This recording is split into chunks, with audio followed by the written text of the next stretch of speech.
Salvation Army couldn't hold me back. They're gonna rip it off, taking their time right behind my back. And I'm talking to myself at night, 'cause I can't forget. Back and forth through my mind behind a cigarette.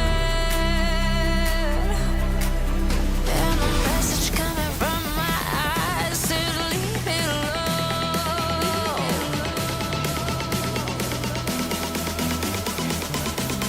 Leave me alone.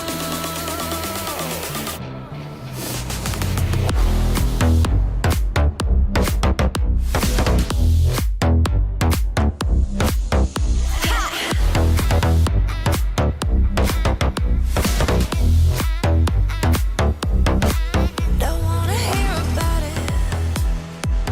Every single one's got a story to tell. Everyone knows about it. From the Queen of England to the hounds of hell. And if I catch it coming back my way, I'm gonna serve it to you. And that ain't what you want to hear, but that's what I'll do. And the feeling coming from my bones says, find them, find them, find them, find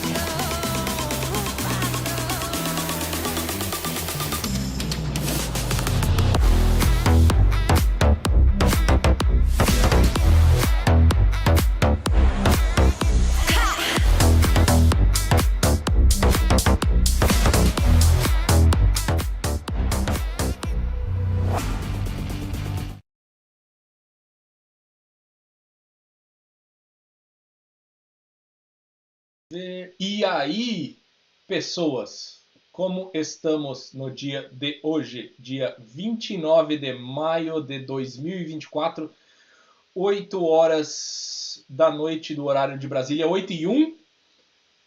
Como estamos? What's up, Ana?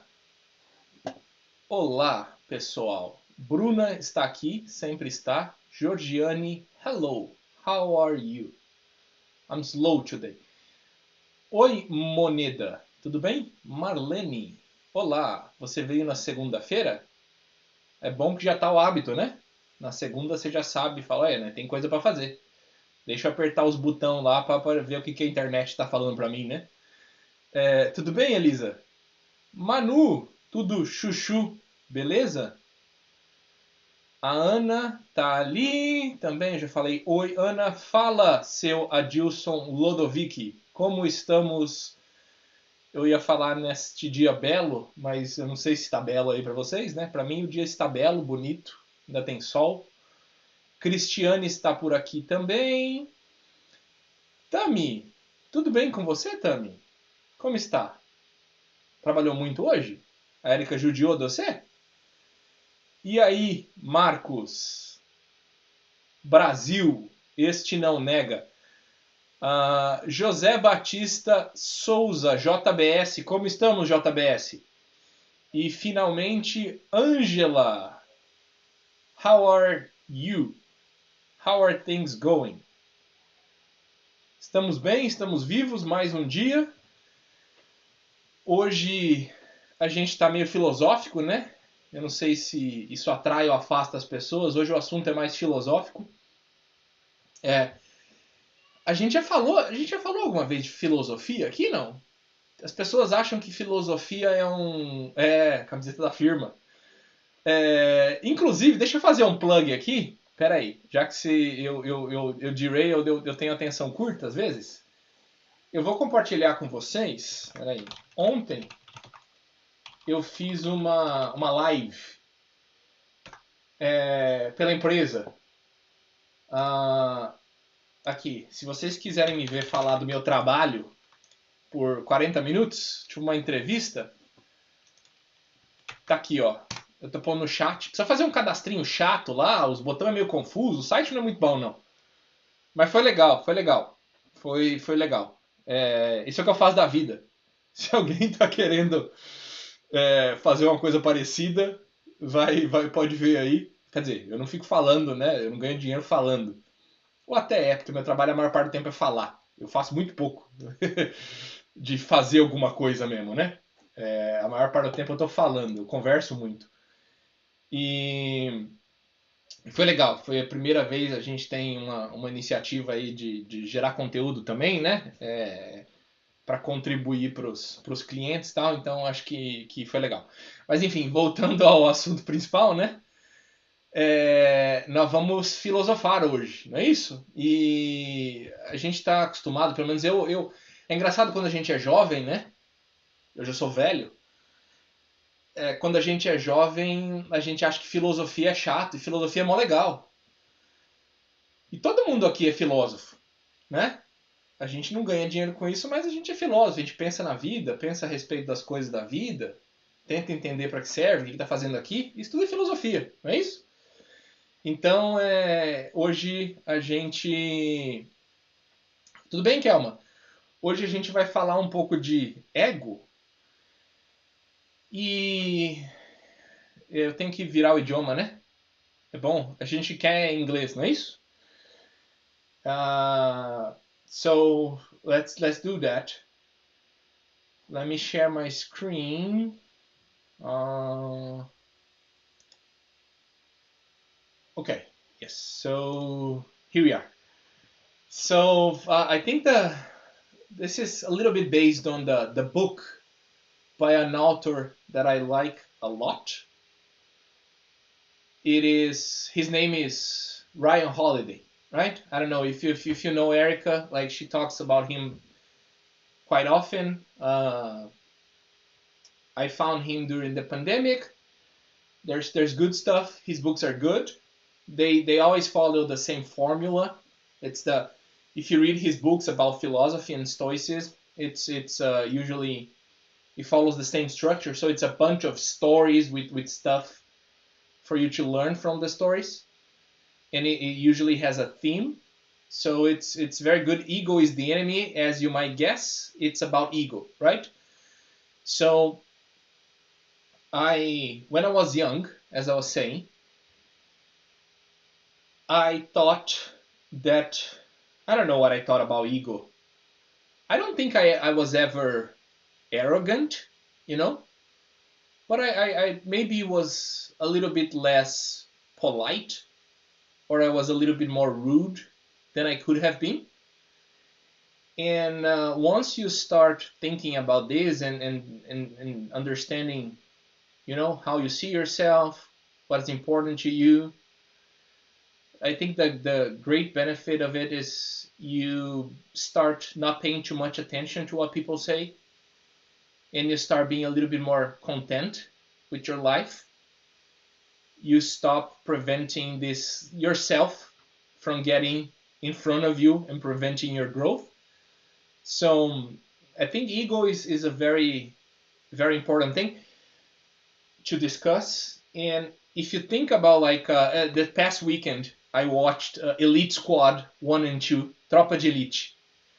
I was feeling like it, so I watched the first one. Erika saw it with me. The second one we were supposed to watch together. She started, but then she slept. And this was like 10 p.m. So not that late. But anyways, you see that a lot of the stuff that we have going on that is bad for people in politics, I attribute to ego. You know, it's people put themselves too much in front of everything else, and they think they're the best, and it grows out of proportion, and things go.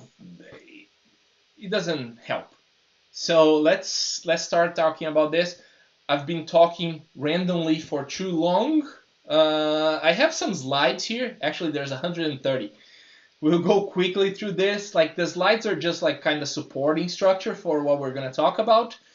So do not mind if I deviate a little bit from the slides. Okay, like it's just their slides are there to ground me on some stuff, but I might inject a few things here and there. Anywho, moving on. So, today we're going to be talking about understanding what the ego is, how it can impact right? Our personal, professional lives, as well as how it can prevent us from learning good stuff. It's based on a lot of from the book Ego is the Enemy, but it's if you like reading, I still think you should read the book. And we're also going to talk about some strategies, some practical things that you can take from today's 1 hour that you're investing into making your life a little bit better by managing your ego, right? I think the first thing I want to say is that philosophy, as like everything else in life, it's work, right? Thinking is work. So it's important for you to think whenever you're trying to improve yourself and thinking about life and whatnot. Of course, the thinking is important, but you gotta keep in mind that there's work to do. There's actions you should take. It's not a passive thing where you just think and then your life changes, right? You gotta go through a few things that are uncomfortable. So keep that in mind. All right. So understanding our ego. What do you think the ego is?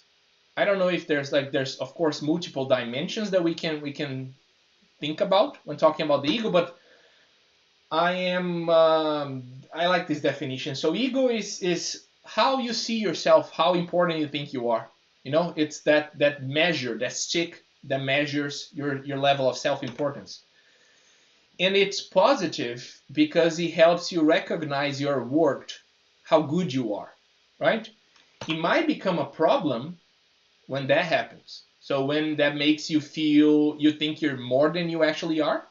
Because if you think about it, like we're a particle of nothing in the middle of the universe. I don't know how many people here already stopped to think about the size of the universe. And we are like one human. Oh, don't tell me you're not, like, tell me you're not, please tell me you're hearing me. I've been talking for 11 minutes. I hope that you guys are listening to me. I forgot to do the sound check. Can you guys listen to me? Okay, cool. So push up the button, the volume button. Anna, I'm just kidding. There must be something else there. Anyways, if you think about who we are in relationship to the size of the universe, we are one person, one individual, right? In the middle of about 8 billion. So that alone is like a number that like I cannot fathom how big that number is. 8 billion, right?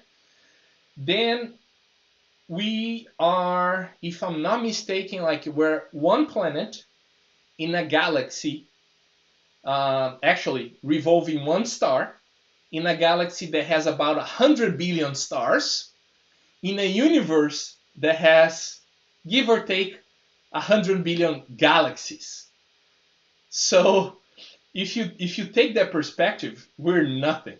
Like we're nothing. Like we're a piece of nothing. So this is how I see life. It's there's of course everything that happens to you is very important because you is all the people you care about. Mostly, right? Like we think the world revolves around ourselves, but we're nothing in a physical scale. So it is important to keep in mind, and this is already an exercise in philosophy, right? Like what is a health ego versus an inflated one? So a health ego gives you confidence. You know your value. You know who you are. You know what you're capable of. This is good. This is healthy. What it makes you proud of your achievements, but it doesn't make you think you're better than anyone. As opposed to arrogance. So I think I was a little bit arrogant when I was younger, but usually that's what happens with young people, right? They are arrogant. They don't know better. They think that whatever they see in their lives is all that there is to be seen. So it gives them a sense of more important than they actually have. So you think you're better than everyone. And there's a lot of negative sides to it, but one of them is you dismiss other opinions. You always need to be right. You see everyone that has a different opinion from you as your enemy. and you want to prove them wrong, and that is not constructive. That doesn't help you. It doesn't make you grow. So it's something to think about. Um, and how ego influence our lives, right? I think we talked a little bit about it already, but the good side is it helps establish your personal identity, so you figure out who you are.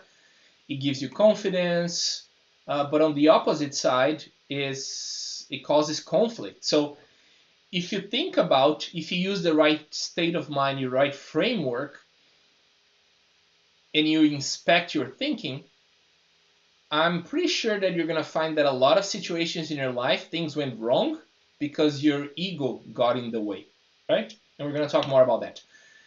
It makes it hard to feel like others do. And I strongly dislike the word empathy because it's being used very often, especially on social media. Everybody say, oh, you got to empathize. But most people have no idea what it means, right? They say it from just they don't mean it. It's what I call virtue signaling. People try to look better than they actually are. So an example is like that person who always needs to be right. If you have a friend like that, I'm pretty sure that even though they might be smart, they might be nice sometimes, if they always want to be right, even when they're not, chances are that you always think twice before you get together with them. So in your professional life, it prevents you from collaborating with others when you let your ego get in the way. It blocks, because you're not collaborating, you're not creating those relationships, it blocks opportunities for growth. And an example is, I don't know, there's plenty of people who are very competent in a professional setting, and you see that after, like, maybe they're 20 years doing the same work, and you think, oh, this person, they could be doing more, they could have more responsibility, and you don't understand why. And sometimes the reason is they prevent themselves from growing because they let their ego, their eagerness to be right all the time, getting in their way. So this is again, a healthy ego is good. It's good to know how much you're worth, but you cannot let that be too much. On the learning English side, so it's a little bit more applied and applicable to why you guys are here.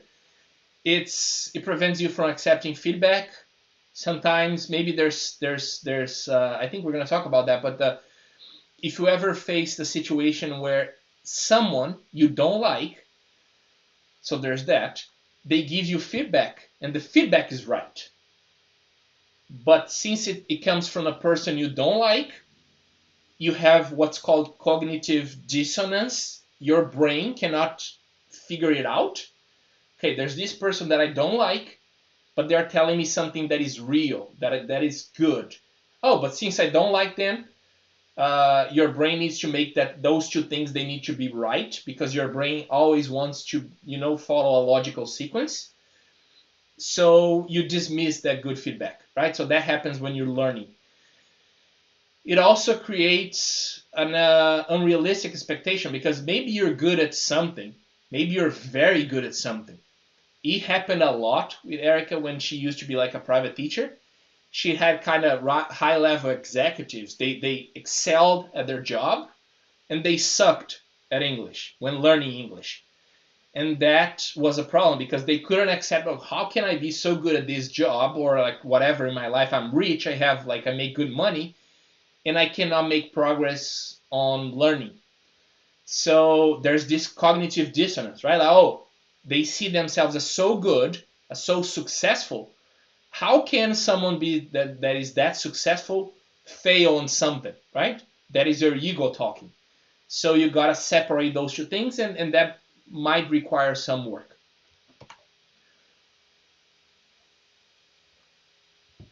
So an example is that type of student that maybe they'll blame everyone else but themselves. They'll blame the course, the teacher, the material, the methodology. They'll blame the weather. They'll blame everyone but themselves. That is an inflated ego talking. So let's go into some more practical stuff, because so far it's very introductory. One thing, and this is hard because again, we're wired from the get-go to look for rewards, but you should not, right? You should focus on the process, not the outcome. If you see successful people, more often than not, they're going to talk about how the journey was more important than the actual destination. And that's kind of what they mean. Because at the end of the day, when you reach success, it's just one more thing that you finish. Like your brain, your mind is going to look for the next thing, and you're going to be stuck in the same place that you were before if you're only pursuing the reward itself. So it's important to focus on the process. So in your personal life, it's if you pick on a hobby, and that's why like I struggle with this personally. I do not have hobbies that I do just for the sake of doing because I'm a little bit too competitive and I want to be good at stuff. So I honestly I struggle with this with just going through the process and what that brings to you, which is growth. If you are patient and you go through the process and you exercise every day, you're gonna get the reward. The thing is, the reward cannot be what you're pursuing. So, what are some of the activities? Is there any activity that you do just because you're good? I think I was watching an interview. I can't remember who it was with. I think the person was saying that they like to surf, but they are very bad at it, and they've been doing it for 10 years or something along those lines. And the interviewer, they asked, oh, like if you do it for 10 years, how can you be bad? And they said they intentionally they stay bad, they do not try to improve much because then it becomes a pursuit of mastery as opposed to something relaxing. Then the game changes. It's the same thing that they say when you have like something you like doing on the side, like a hobby, and you make that your job. It stops being a hobby and becomes a job. Then like all the obligations kicks in, everything that you're required to do comes, and it stops being pleasurable. So one key thing that we should all try to be a little bit better is try to focus more on the process and not so much on what you're getting out of it. Even though there's going to be benefits, but try not focusing on that. In your professional life, how that manifests is, oh, people offer you to do like some sort of training, right? So there's this opportunity here for you to do a training or maybe learn a new discipline, learn a new process, a new technology, whatever it may be. And the first thing that comes to mind is you ask, okay, like if I do this, if I get this certificate, am I going to get a promotion? My opinion, this is the wrong question to be asking. You should be doing it because you're going to learn, you're going to get better, you're going to be a better person after you've gone through this, and not because of the reward. The reward is going to come naturally. If you focus on trying to get better, on improving, on doing the process, things will happen by themselves. And this is, it comes at, there's going to be another topic here about this, but who here doesn't have something they do not like doing at work? I bet you do have a lot of stuff that you have to do and you don't like. How about you try and approach that in a different way? Instead of looking at it as a required thing, try understanding it a little bit better. Try thinking of different ways of achieving the same result, because even if you're achieving the same result, maybe you're going to do it faster. Maybe you're going to learn a new way that might not be useful for that, but you can apply somewhere else. So this is me tying back to when we first started talking today, when I said that thinking about this and getting better it's not only it's thinking, it is good, it's work, right? So if you want to do the same stuff that you do every day, but you want to try a different way, everything that happens when you're learning a new thing is going to happen, right? And that is, you're going to fail, you're going to get frustrated, things are not going to work out very well at first. You're going to have to redo things a few times until you get the gist of it. So that is the work that I mean, Finally, when you're learning English, do not worry very much if you're making progress. I have two anecdotes about this. One is when I remember when I was learning English, I started maybe I was like, I don't know, 12, 13, and it felt like I was kind of intermediate for a long time, and then all of a sudden one day it just flipped and I was a little bit better. Like I could see the difference. And that is what we've talked about in the past, and Erika, I know for sure, has talked about this, is the accumulation of energy. You're accumulating energy, and at some point there's so much energy accumulated that you flip, the state of the matter changes, and you think that like something happened overnight. So pursue English because you want to do it. Of course it's going to help you, rewards is good, like you're looking for something else, but do not focus only on that. So what can you do to make it more pleasurable? Maybe it's reading a book. Oh, but it's going to take a long time. Doesn't matter, because at least you're going to be having pleasure. You're going to be learning something else other than the English. So try and ground yourself to those types of things. The second topic, it's kind of a continuation of the first one, which is be a student, always learn, right? If you really adopt this mentality, there's a big chance that you're going to have more success in controlling your ego. Because if you always see yourself as a student, as not a master, there's no way that you can be insulted or offended by anyone, because you're open to always be learning. I think a lot of the if you ever seen those videos where people are, do you know who you're talking to? That's where they're coming. They think they know everything. They think they have mastered all things, but they haven't mastered the most basic thing, which is self-control. When they get challenged, when they get questioned, it's beautiful to see a person get questioned, like really strongly, and they keep their cool. They remain calm. They explain things. Because they have that mentality, like they are okay if they're wrong. So in your personal life, it's an example of always be learning. It's read a book, take a course, go pursue something else. Maybe it's something that you need, you can benefit from, but maybe it's something that you won't benefit directly. Again, there's like, I read about all sorts of things. There's let me get a book.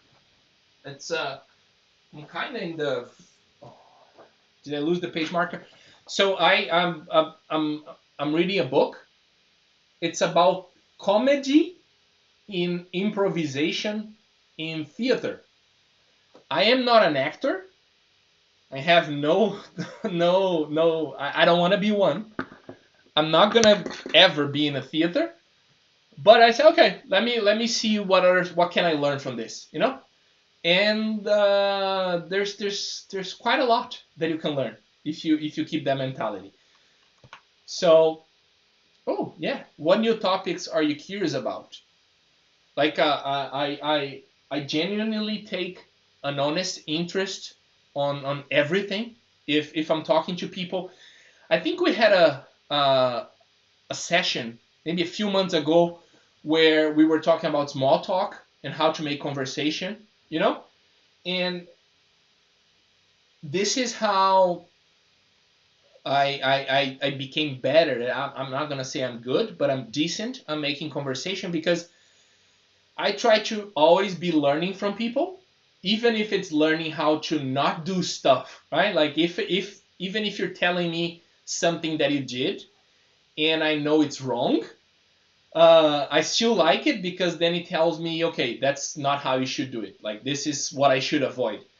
And it's incredibly helpful when you're making conversation with people. If you take a genuine interest on what they are saying about themselves, they are going to feel that they are valid in their conversation. And again, you're going to be learning something. You're going to be pleasurable. So it has multiple benefits. If you adopt this mentality, it's very good for you. So in your professional life, again, attend seminar, workshops, talk to more senior colleagues, more experienced people. Let me tell you something that I also did when I was younger. When I was 21, 22, I was already a programmer, and I was okay. I was decent. At that time, I thought that was really good. And when I was talking to people who had, I don't know, maybe 10 or 15 years over me, I would be thinking here, come on, like they don't know what they're talking about. There's an easy way to accomplish this. I could do this much more easily. So I was very arrogant in that sense. And now that I'm a little bit older, uh, I can value the experience. The most rewarding conversations that I have is with old people. I love talking to old people. Like if I'm 37. So like if they're 40, 45, 50, 60, 70, 80, I love it. Like there's so much to learn. I ask so many questions. So this is always good advice. Listen to old people. They've been there. They've done that. Like they're gonna have answers that you can learn from, and that's called wisdom. So be mindful of that. And another thought-provoking question is like, what would you like to improve? Like, if there's anyone you admire at work that they are good at what they are doing, reach out and ask, hey, can you tell me more about this? How did you learn this? Like, where would you suggest I start learning? Finally, in English, try, even if you don't have a lot of time. Erika covered this a lot, so this is just an example.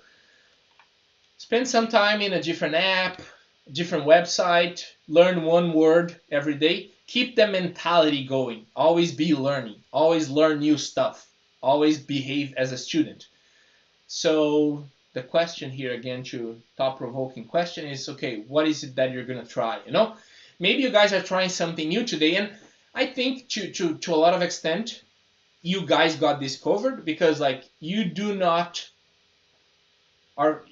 fluent yet. You're on the path of learning, and so you're watching classes. You're probably reading books. You're looking for podcasts. You watch YouTube. You come to this session every month where I just speak English. So like you're already doing that. So keep up the good work. This is going to be rewarding by itself, even if you ever get stuck, whatever you are, I'm sure you'll always be learning. Ooh, it gets tough. So now there's kind of a rant in a way. Do you guys know what is entitlement? I think just like if ego is the disease, entitlement is a symptom of it. And entitlement is this. No, this is not what I wanted to show. Anyways, yes, entitlement is that feeling that you deserve something.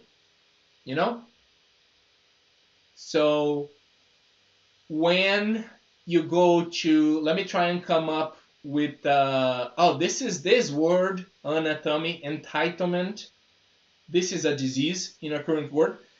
Let me try and think about a scenario. So you go to those people who they'll call, like, call center, or like they're at the grocery store and they have the cashier, like someone who's supposed to provide a service, and whatever reason they do a bad job at it, they are the wrong, and that people that yell, the people that call other names, this is entitlement at play. They think they deserve stuff. They think they're better.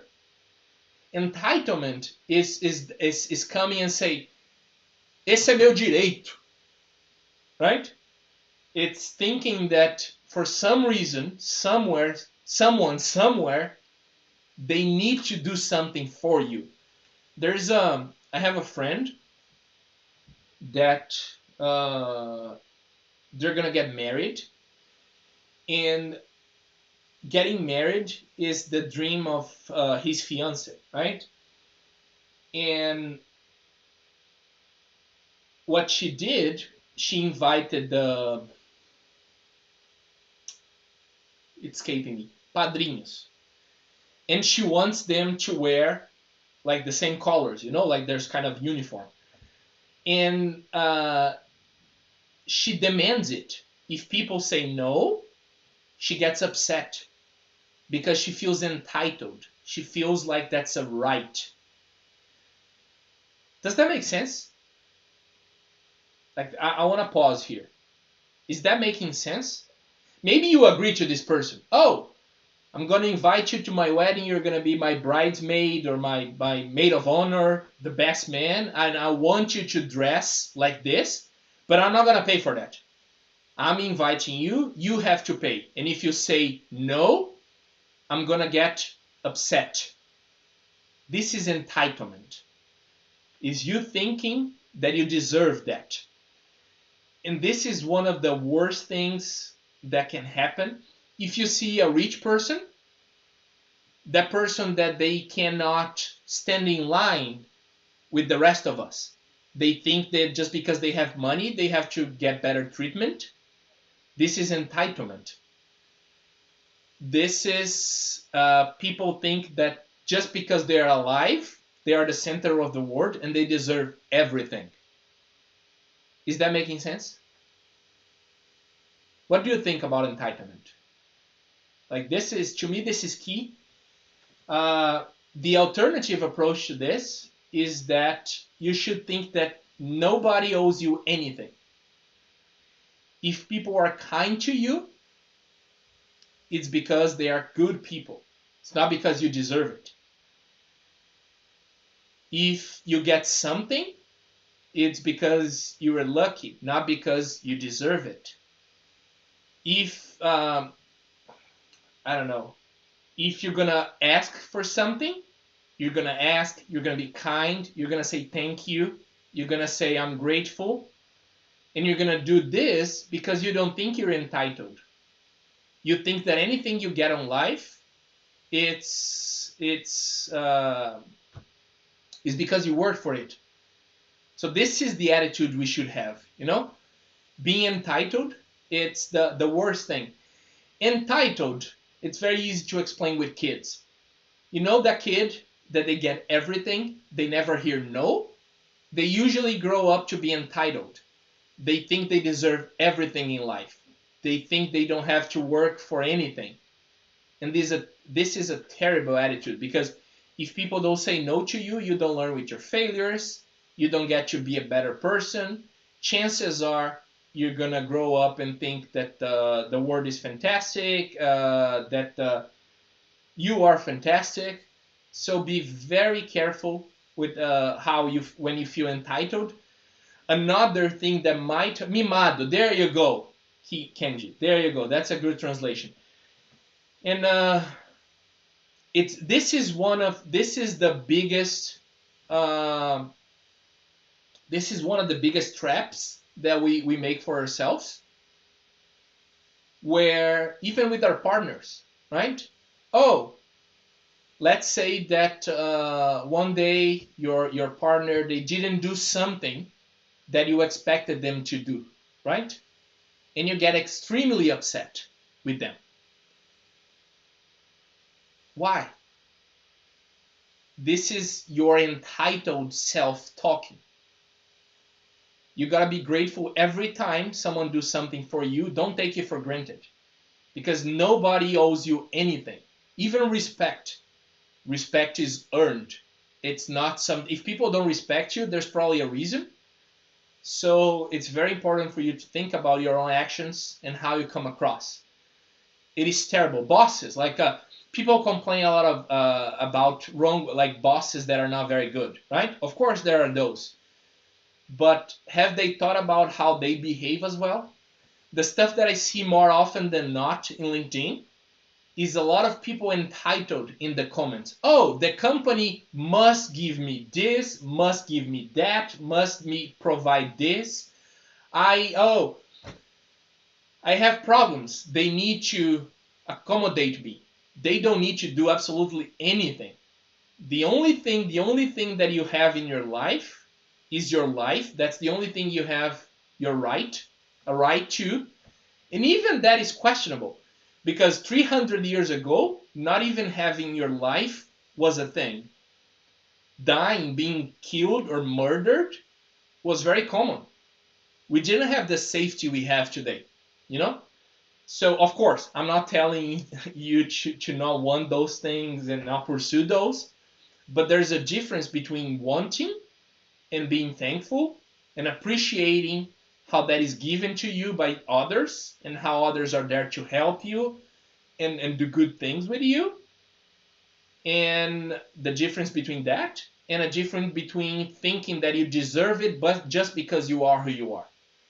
No one deserves anything. There's no one that needs to give you anything in life. Even like I said, respect or being nice to you. There's no reason why I cannot offend you.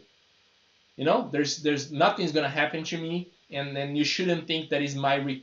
Of course, it's good. It's good to be polite. It's good to be kind to people. But if people are not, do not get angry.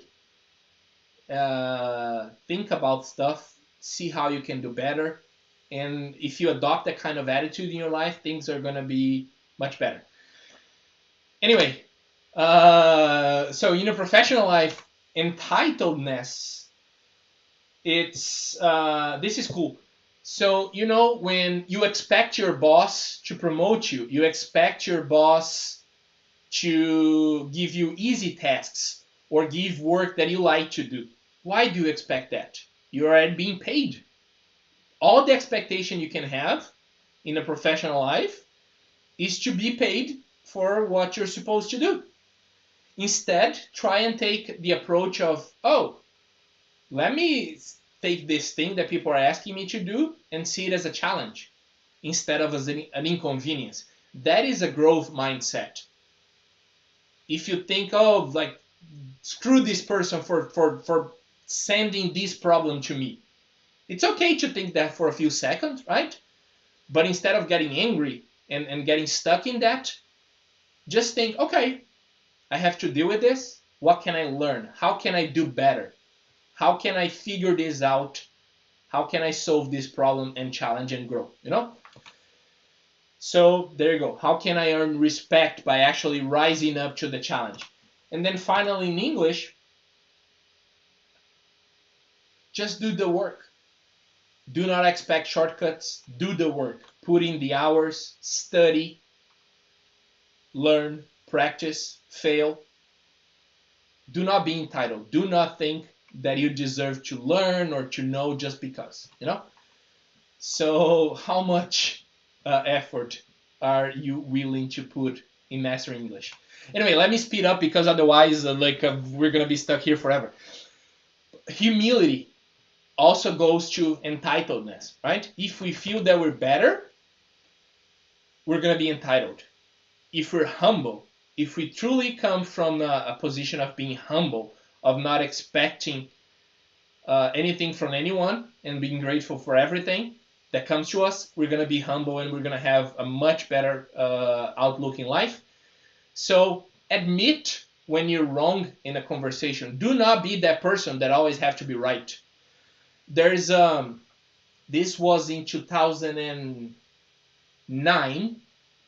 I had a boss who taught me a very important lesson, which was sometimes you have to choose between being right and keeping the relationship, right? Because who was in a situation where they were in the right and their partner, right? They were doing something wrong and you're stubborn. You wanted to be right. This is your ego talking. And I can see why you would do that because you're right. You're on the right. You are correct objectively, right? But even then, sometimes it makes sense to just, hey, okay, I'm wrong. Let's go your way. And I would say, if you want to be a decent person, it is absolutely a requirement for you to behave that way when you're wrong. There's a lot of people, I think that a lot of the issues we have today with society is because people cannot put aside their positions when they're wrong. They cannot admit being wrong. And this is easy to fix.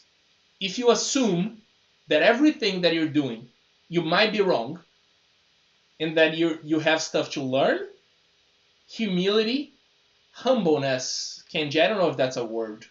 We might need to Google it. I'll do that in a second. If you're always thinking that you're wrong or that you could be wrong, humility is gonna come really, really fast. Like there's like once you start doing from time to time, you're gonna learn that it's okay to be wrong. It is a problem because of that cognitive dissonance that I was talking about. Our brains are programmed to think that we're good people. Whenever something we do goes against that, it is easier for our brains to change the word, to alter reality, than to accept that we're wrong. And that's why we resist admitting we're wrong. So this is something that you have to actively work on. And I have a situation where there's someone at work. She's my peer, and I do not respect her professionally. I think that she does a bad job. She's not good at what she does. But she's there, right? The other day we were having a meeting, and she made a point that I had done something wrong.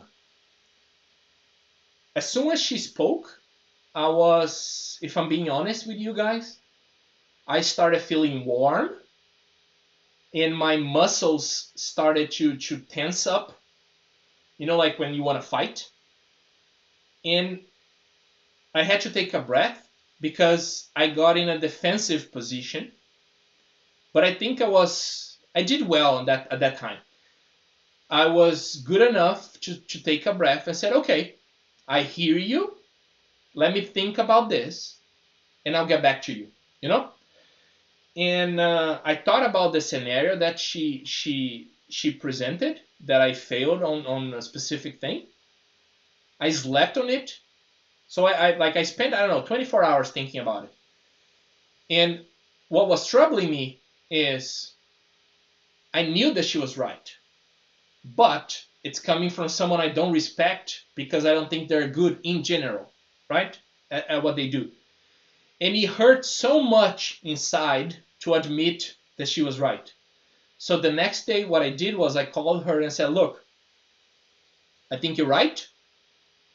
I'm going to do this and this and this to rectify the situation. And I hope you can forgive me for the mistake I made. And if you have suggestions, I'm open to it. I was hurting inside, but I knew that that was the good choice to make because she was right. It was coming from a person I don't necessarily like, but she was right. So I had to be humble. I had to put my defensiveness aside, and that helped me grow because she was right, and I learned something that day. So admitting you're wrong, that I'm the first one to admit, except when it comes from someone I don't like. Then I need a day, but I'll get there. But if it's someone I respect, I'll say, oh yeah, you're right. Absolutely right. I'm wrong. Let's change. I'm completely open to change my mind. So, okay, how can you practice that? So how can you do that just like I did? So when I talk about doing work, this is what I mean. Like I spent 24 hours thinking about it. I reached out to a couple of friends and I shared the situation a little bit like desabafando, but also asking for feedback. I was trying to see if, okay, am I wrong? Am I right? So this is the work that I'm talking about.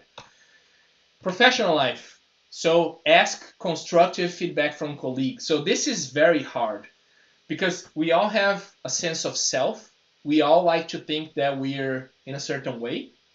We try to project ourselves in a way, right? Oh, I'm the person who doesn't do this or who does whatever. I'm not the person who does this, right? But this is how we see ourselves, knowing all that we know. You don't know how other people perceive you. So what I suggest is, and this is tough too, because it can hurt your ego. If you have a bunch of, like, if you have friends or co-workers you respect, try asking them. Say, look, I'm doing this personal thing where I'm honestly trying to improve.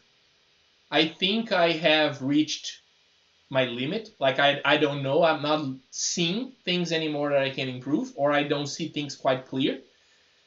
I would like to count on you to give me honest feedback about X, Y, and Z. Am I a good worker? Am I a good co-worker? Am I a good friend? Do I do this well? And to be honest, I'm looking for negative things.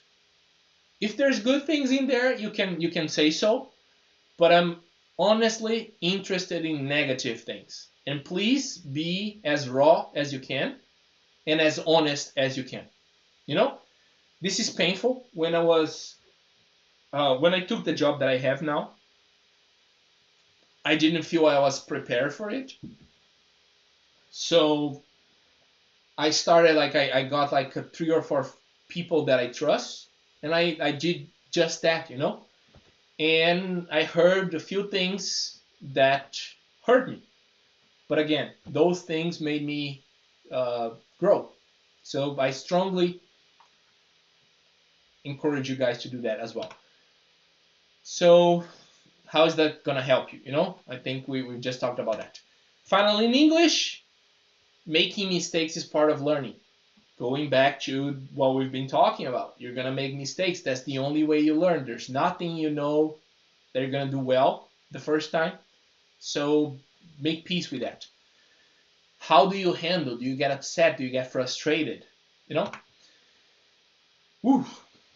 Stay resilient in the face of setbacks. Failure is a constant in our lives. You know? The ultimate failure is death. You're gonna die. That is gonna be, to some extent, that's the fail in living. You know, you're gonna fail to live. So let's not be that dramatic. We fail all the time, and if we have an inflated ego, we're gonna be super frustrated. On the other side, a lot of people, and that's kind of how I react to this, is I get depressed sometimes with failure, and this is where I have to get better. Is to not let that get to me. Is I do an exercise every day, every time. How can I overcome this?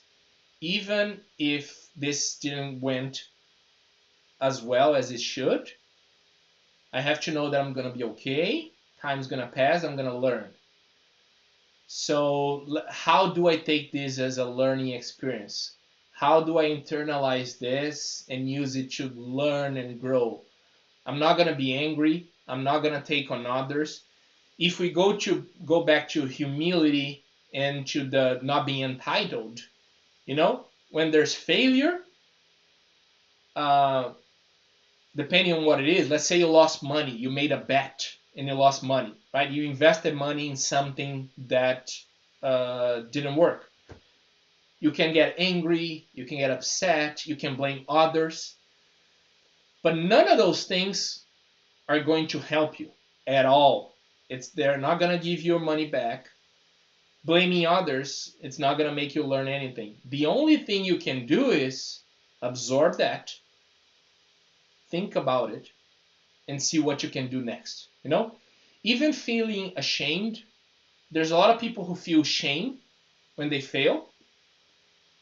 They feel very negative, a lot of negative sentiments towards themselves. they perceive themselves as less, as weak, and I can understand where that comes from. But again, that's not helpful. It's already in the past. The only way that you can take something good out of it is if you try to learn from that experience. Feeling ashamed, feeling weak, putting yourself down, not gonna happen. Not gonna help, you know? So try to avoid that as much as you can. Think about it. Try to see in a positive way, what did you learn? Even if it's, like you learn that, okay, maybe betting on horses is not a good idea. Let's do something else. So how do you bounce back after a setback? How do you pick yourself up? Go back to the process. Okay, I'm upset right now. That's okay. It didn't work as I expected. What am I going to do? Okay, I'm going to pick up my stuff, and tomorrow I'm going to start again from where I started, and I'm going to keep going. This is how successful people get there. They fail, they fail, they fail, they fail, and eventually things work out.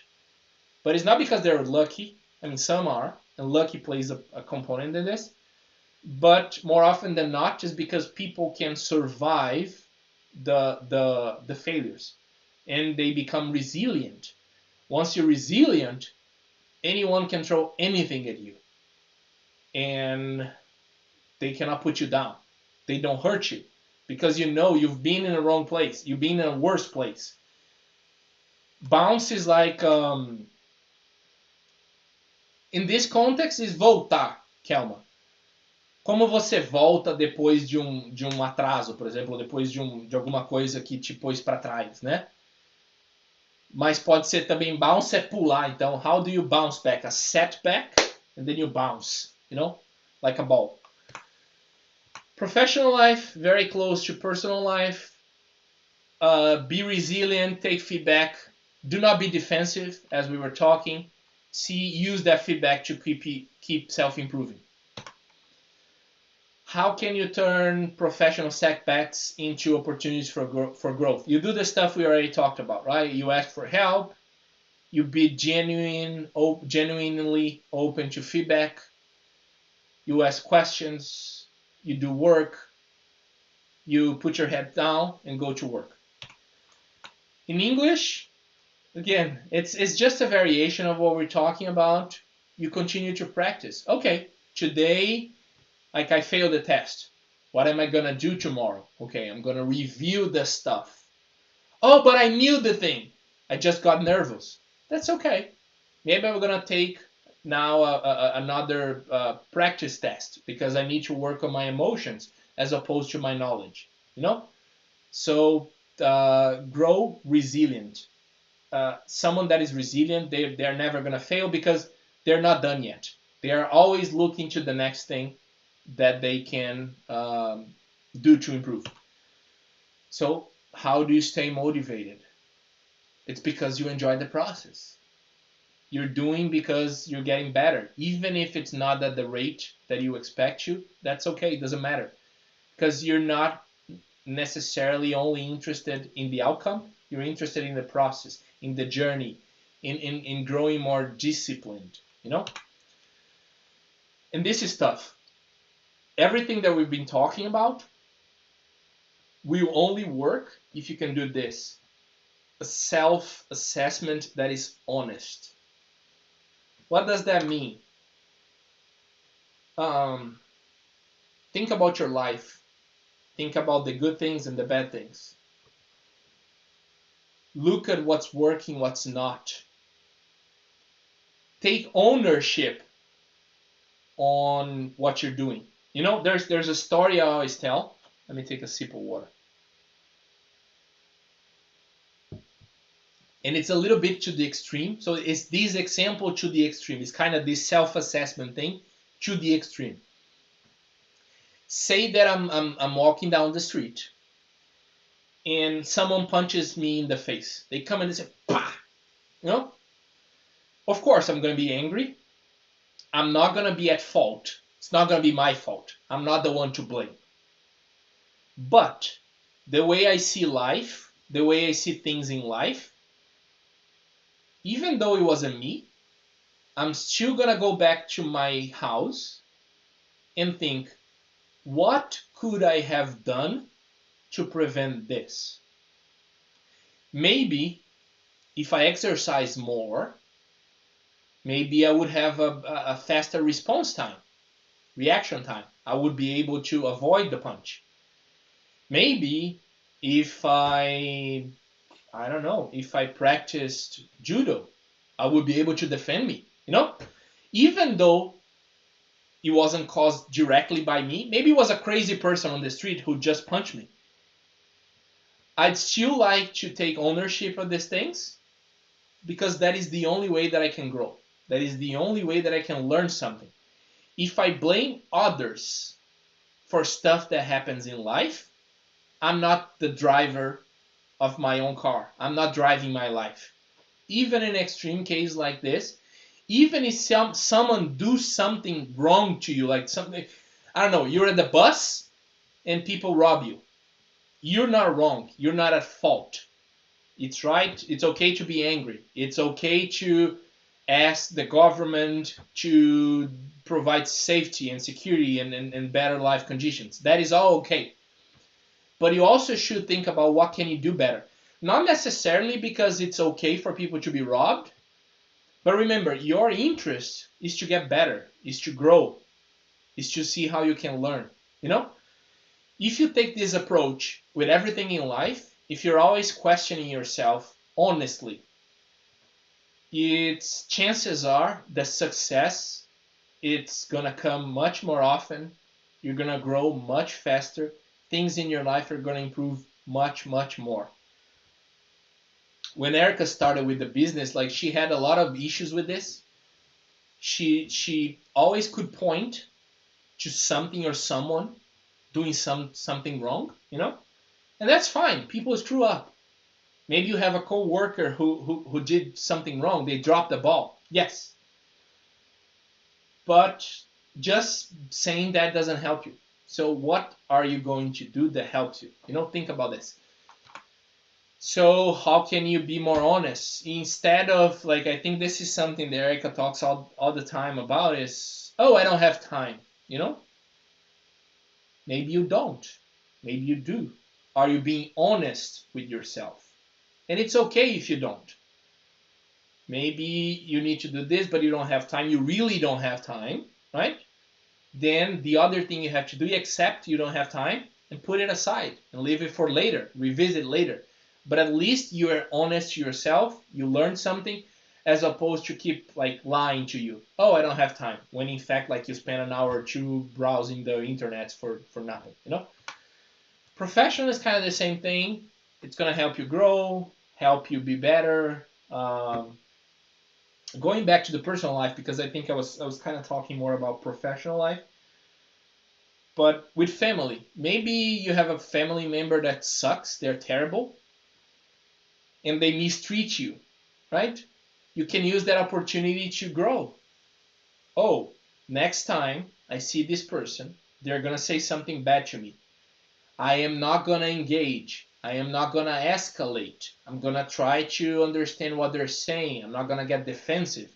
This is you doing some self-assessment, is thinking about how you can do better next.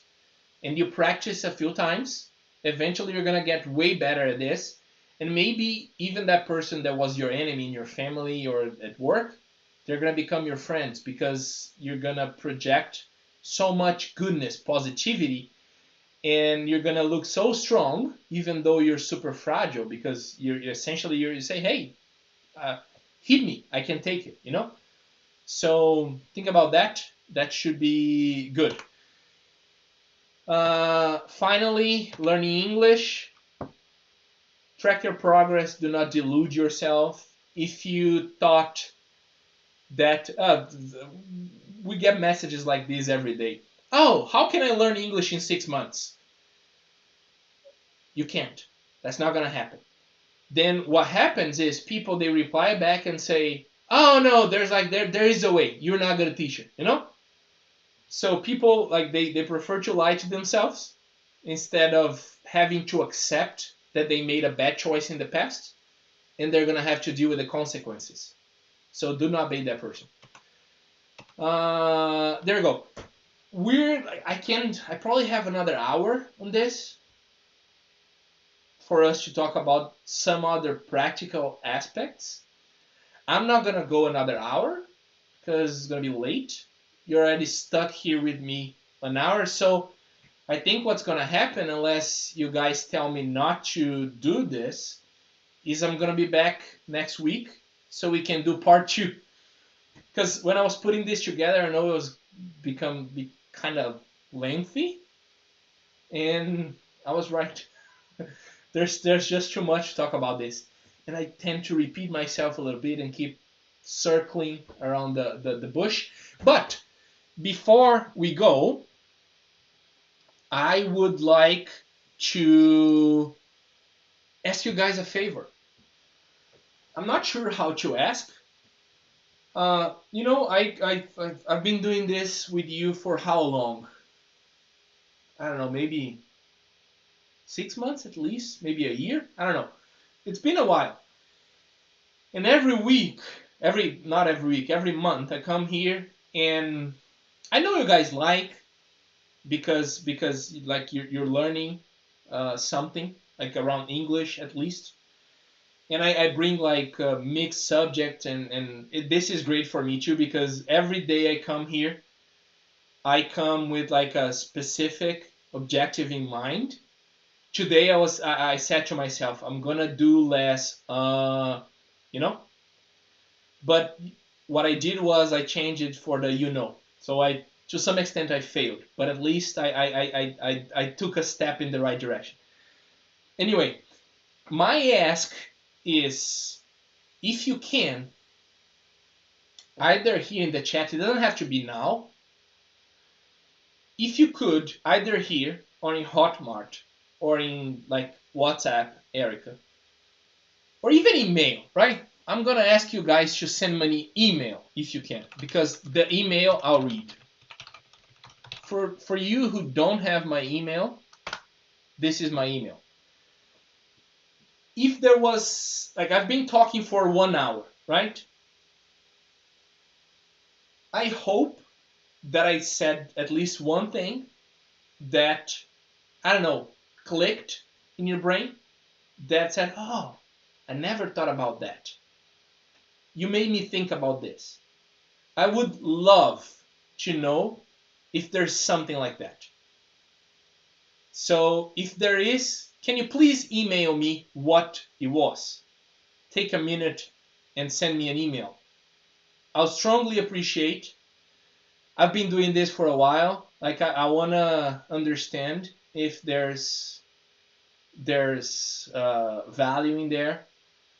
Like I said, whenever I come here, yes, about this specific one, Anna, whenever I come here, I think I'm going to project something and give you guys one idea. And I don't know if that comes across, you know? So I would like to get your specific perspective. So I'm specifically asking you today if you can send me an email about today's. I'll be forever in debt. Okay? Really appreciate it.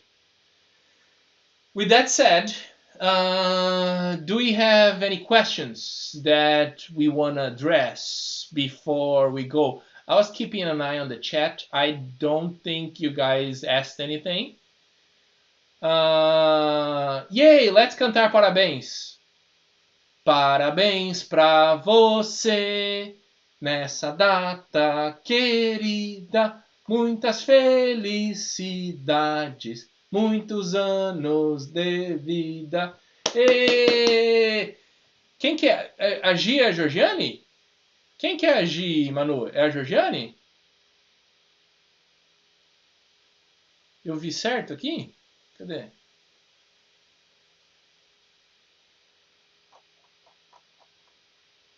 É a Georgiane. Parabéns! Parabéns! Olha, eu pessoalmente, eu não gosto de aniversário, então, parabéns. Pessoas, muito agradecido. Se vocês puderem mandar um e-mail, eu agradeço. Se não tem mais nada para adicionar, cantamos aqui um parabéns. Eu cantei um parabéns aqui para agir muito meia boca. Mas o que tem para hoje é o melhor que dá para fazer. Não vai sair nada melhor que isso. E a gente se vê semana que vem, tá bom? Nesse mesmo bate-horário, bate-canal, e a gente vai continuar esse assunto. Tem bastante coisa interessante pra gente falar, assumindo que essa parte foi interessante. Tá bom? Até logo! Tchau! Boa noite, pessoal. Tchau, tchau.